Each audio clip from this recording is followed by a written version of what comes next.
What's up, everybody? Long time no see. I know it's been a long time. You know, obviously, I don't make these videos all the time anymore because my tolerance to kratom is so high that I basically just take it. It gives me a little bit, like it does a little something for me. But like I can't decipher that much between different people. But I do have an example I'm going to show you in this video. And then there's a couple other big things I want to tell you about. So let's start with the kratom. So y'all know AGUS. You know, everybody that follows me knows about AGUS, or you should. And then you know there's the competitor. And I have nothing but good things to say about both of them. I always have. But I happen to, let's see, I ordered something from the competitor. And he kept giving me different tracking numbers. Let me set the phone down. Try to be better about this. So he would give me a tracking number, and then a week later he would give me a new tracking number, and then a week later he would give me a new tracking number. So I'm like, shit, this dude just fucked me. Basically, I really thought I was getting fucked. So at that point, I just went to AGUS. I'm like, Gus, I need to get 3 from you now. And what ended up happening was I got 3 kilos from both of them. They both ended up showing up at the same time. So I can just show you a quick comparison. I mean, they're not that much different, but I can show you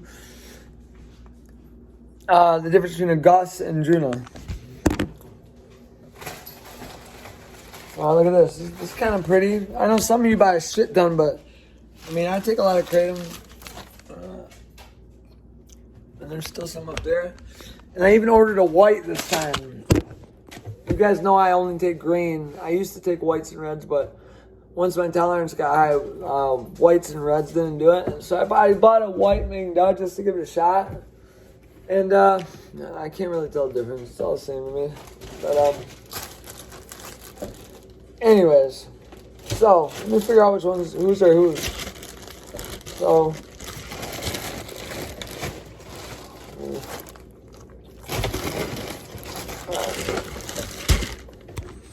oh, I can't flip the video. Yep, we gotta do it the old-fashioned way. All right, so here is Juno. I'm gonna open it up and give you like a close-up of how the kratom looks, the plant looks, and then you know, AGUS. Let me see here. All right, here's perfect right here. Look.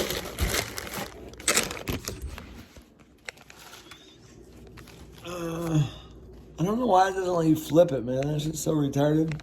All right, so look. Right there is AGUS. There's Juno. The John Kong from Juno. Oh, shit. Yeah, I got the John Kong from Juno and the Kapuas from AGUS. But I just want to show you how fresh this shit is. And that doesn't even, that's not like a make it or break it for new people. You could take some old ass sandy shit and still get a good effect from it, but I don't know. Fresher is always better.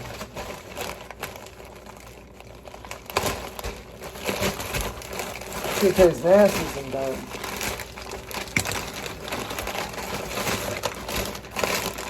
I'm trying to see if I can get some more light over here.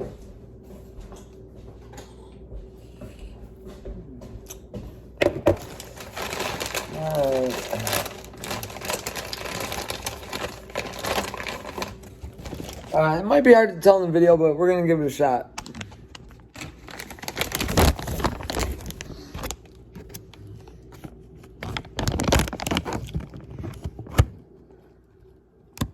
All right, so that's Juno. Okay.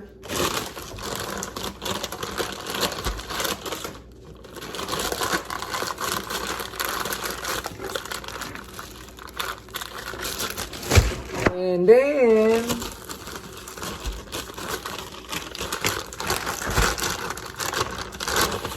ooh, dragon breath for this bitch. Here goes AGUS. Now you can tell, and now that I actually just myself looked at one and then immediately looked at the other. I haven't done that myself. This is the first time like doing 1 for 1. You can tell that AGUS, man, this hat looks like shit, man. My good hat's out in the truck. Actually, all my shit is, but I really wanted to make this video, so I don't give a fuck. All right? So, take it or leave it. Here we go, though. Look, man. All right. I hope you can tell in the video, but this shit's darker.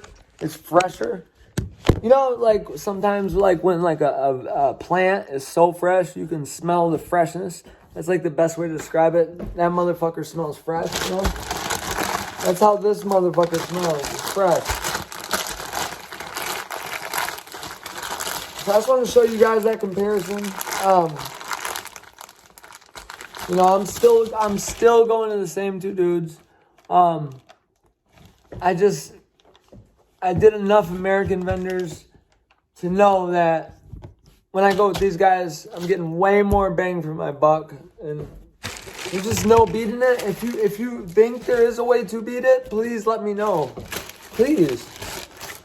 All right, I got some other things I wanted to talk about. So I don't know.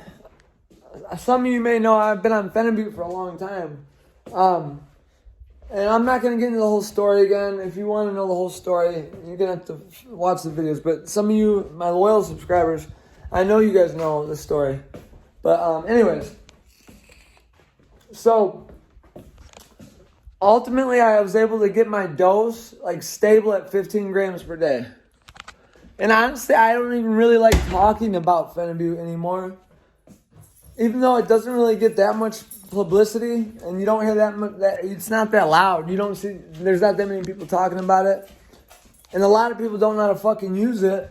And so I'm happy for that reason, because I've told you once, and I'll tell you again, Fenibut's my shit. It's the most important thing that's ever happened to me was Fenibut. But, anyways, so I also take modafinil, and I may be taking a little bit more than I want to of that lately. But, you know, I got a good career. I got a good life. You know what I'm saying? I don't beg, borrow, or steal. I take care of my body. Other than that, you know, I eat fairly healthy. I haven't been to the gym in a while, but I got a gym membership. It's going to get used eventually.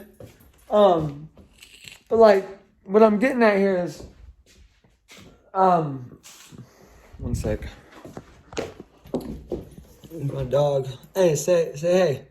Ruff, ruff, ruff, ruff. Oh yeah. All right, well. I forgot where I was. Oh shit. I forgot where I was going with that. But like, oh yeah. What I was gonna say was like, my usage may be more carried away than a lot of people, but I still keep it in check. I still show up to my job at sometimes 4:30 a.m. in the morning. And I work, this last week, I worked probably from open to close. You know, I'm responsible for the store. I'm the first person there in the morning. Obviously, I open. I do all that shit. Sometimes I have to be there at 4:30 to count the truck, if not 4:36. And I work my ass off. Only time I sit down is when I go to take a shit. So, and I don't shit that much because I'm all constipated from the kratom. But, like, I just go all day. And then the next day, I just go all day. But I take modafinil twice a week. I take it on Fridays, and I take it on Tuesdays. And I take more than recommended dose, okay? We're going to leave it at that.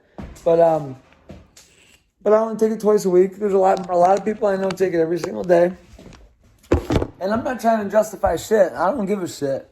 But something magical happened, and I hate to even put this on YouTube too, because last time I did a video like this, it blew up and went viral, but that was mostly from my title, and I'm not going to put it in the title this time. I'm going to keep this one under the radar.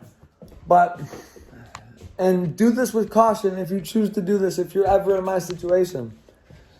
So, you ready? I was stable at 15 grams of Fenibut. But if I tried to take 14.5, I would feel that shit. I would be all right. I ain't a little bitch, but I wasn't as happy. I couldn't be happy, you know what I'm saying? Like, I needed that 15 for my mood to be here. If I took 14.5, it was like that. But I noticed when I was taking modafinil, when I would take the Phenibut after, because the Phenibut, basically, it eliminates the crash that you get from anything that gives you energy or focus. There's a crash. Phenibut eliminates that. I'm fucking teaching such bad shit here, but you just gotta be responsible with everything. If you're watching my videos, then you know what's up. You know how this works, man. We don't want this shit to get banned and all that shit. So you have to use it responsibly. You have to be an adult. I keep losing track, but I'm not super happy with having to put this out, but at the same time, it's really good information. So I noticed when I was taking the Phenibut to eliminate the crash, and let's just say I happen to know, or allegedly, Phenibut works the same with other things that give you focus or energy. AKA, I don't know, Adderall, probably, maybe, I don't know, allegedly. But I noticed when I would take my Phenibut, my regular Phenibut dose, it was way too strong, and it was almost fucking me up a little bit. And I was like, whoa, gotta hit the brakes, And I couldn't figure it out, and it took months, but eventually I realized whenever I take Phenibut after modafinil, it's super intense. So I was like, okay, so maybe I only have to take like a third of that dose after modafinil, or something like that. I forget what I ended up doing, but basically I'm all the way down to 5 grams of Phenibut. I dropped 10 fucking grams without even blinking an eye. And I can keep dropping. Now I'm kind of baselining at 5 grams now. So I haven't really had the urge to go down. However, here's the next thing. I've been tapering kratom. And the reason I've been tapering kratom is because I was on opiate painkillers for years. Let me set the phone down because I didn't even think about this. You guys, this is important information. So I know a lot of you know this too, but I was on painkillers for a long fucking time. I was on all opiates for a long time. It didn't matter what it was. Anything, it was all right. I did it. I actually didn't. I preferred Norcos and shit, but so I was on that for a long time. Then I was on Suboxone for a long ass time, which was the worst mistake I ever made. And then I got on kratom, and so basically, I did wean my Suboxone down. I had the 8 milligram strips, and I scissored them down all the way to they were like fucking like right there, like a speck. And I did that for like 10 days straight. And then when I jumped off, I still had withdrawals for a month. I still didn't sleep for a month. So at the end of that month, I ended up getting back on kratom again. And that's where I've been since. So my brain hasn't had enough time to recuperate my endorphins and my opiate receptors and all that. And another YouTuber, he's not even really a YouTuber, he made like one YouTube video, but he had this analogy that was so fucking perfect. And it is, you start like this, right at baseline. And when you take something that affects your opiate receptor or your endorphins, it takes you up to 10, right? And it keeps doing that for a little bit, and then eventually it only takes you up to 8, and then 7, and then now you're waking up in the morning, you're at -3, and you're taking that shit, and it's getting you up to 8. And then before you know it, you can see where I'm going with this. Eventually you're starting way down here, and you're taking it just to fucking feel normal. And then now you're just feeling normal, and you want to have some excitement, so you end up wanting to take other stuff. So it's a vicious cycle. So I do want to taper off kratom. Not for good, just I want to see if I want to taper off of it, make sure my brain is 100%. I'm going to taper nice and slow. I'm at 3.5 grams right now. So taper nice and slow. I ain't stressing about it. The day will come, and start from there. But I gave you guys a lot of shit today. So this video is worth like the last 7 months since I posted one. I don't know. Okay. All right. See you guys later. Peace.